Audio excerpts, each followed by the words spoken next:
నమస్తే, welcome to Disha TV. ప్రస్తుతం మనతో పాటు కాంగ్రెస్ ఎంపీ బలరాం నాయక్ గారు ఉన్నారు. వారితో మాట్లాడదాం. ప్రధానంగా అసెంబ్లీలో ఈరోజు గవర్నర్ ప్రసంగం మాత్రం మొత్తం అబద్ధాలు ఉన్నాయి, చేసింది ఒకటి చెప్పేది ఒకటి, మొత్తం కూడా అర్ధసత్యాలే ఉన్నాయని కూడా బీఆర్ఎస్ నేతలు అంటున్నారు.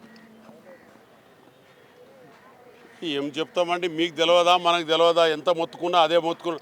మేము 6 గ్యారెంటీలు 5 గ్యారెంటీలు చేస్తే 5 గ్యారెంటీలు పూర్తి స్థాయిలో చేస్తాం.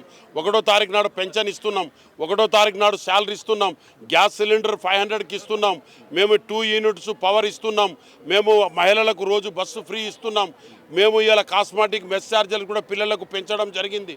మేము ఇవాళ యూనిటెడ్ యంగ్ ఇండియా స్కూల్స్ కూడా 200 కోట్లతోని ప్రతి నియోజకవర్గానికి పెడుతున్నాం. అన్ని కులాల అతీతంగా ఆ కులంలో forward caste SC SC BC తోని కూడా మేము పెడుతున్నాం. ఎస్టీఎస్సీ సప్లాంట్ కూడా మేమే పెట్టినాం. ఆ రోజులు రైట్ ఇన్ఫర్మేషన్ యాక్ట్ మేమే పెట్టినాం. మేము ఏమీ చేయలేదని ఇవాళ ఆర్ఎస్ఎస్లు బీజేపీలు టీఆర్ఎస్ పొత్తులా కలిసి ఒక 8 ఎంపీలను గెలిచినంత మాత్రాన భారతదేశంలో ఉన్న ఒక బడుగు బలహీన వర్గాలకు ఏం చేయలేరు వాళ్ళు. ఏం జరుగుతుంది నిధుల కేటాయింపు విషయంలో? కేంద్రం కూడా మీరు ఎన్నిసార్లు వినతులు ఇచ్చినా, సీఎం స్థాయిలో వ్యక్తి ఢిల్లీలో కలిసినా కానీ రాష్ట్రానికి నిధులు రావట్లేవు, కేటాయింపులు ఇవ్వట్లేదు ఆరోపిస్తున్నారు. ఏం జరుగుతుంది అసలు? రాష్ట్రానికి నిధులు రావట్లేవు, దానికి కారణం ఏంటి?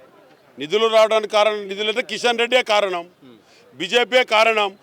వేరే రాష్ట్రాలకు ఏమీ లేని కాడనేమో జనాభా ప్రతిబద్ధంగా చూసుకున్న కాడ మనం ట్యాక్సెస్ కడుతున్నాం, అన్ని కూస్తున్నాం. మాకు ఈరా రాదుండ్రి, మాకు లేకుండా ఏదో లేనిపోయింది ఎవరో వస్తే వాళ్ళకు వడ్డీ లేని పైసా 50,000 కోట్ల రూపాయలు జార్ఖండ్ ఉత్తరాఖండ్ వాటికి ఇస్తున్నారు. ఆంధ్రాకి ఎన్ని డబ్బులు ఇచ్చినో తెలంగాణ పక్క రాష్ట్రాలకు ఇచ్చే జనాభా ప్రతిబద్ధంగా మా పాపులేషన్ 4 కోట్లు ఉందా 5 కోట్ల దాని ప్రకారంగా మేము జిఎస్టీ ఎంత కడుతున్నాం, ఇన్కమ్ ట్యాక్స్ ఏం కడుతున్నాం దాని ప్రకారంగానే ఈయన మాకు ఏది లేకుండా అన్ని వంకర దారి తెలంగాణ కొట్లాడి తెచ్చినామండి. కేటీఆర్ తేలే, కేసీఆర్ తేలే, ఒక కేసీఆర్తో రాలే. తెలంగాణ తెచ్చింది మేము. తెలంగాణ ఎంపీలను లోపల పడుకున్నాం. ఇదే విజయశాంతిని పడుకున్నది కాబట్టి ఇలా కాంగ్రెస్ పార్టీ గుర్తించి ఎమ్మెల్సీ ఇచ్చింది.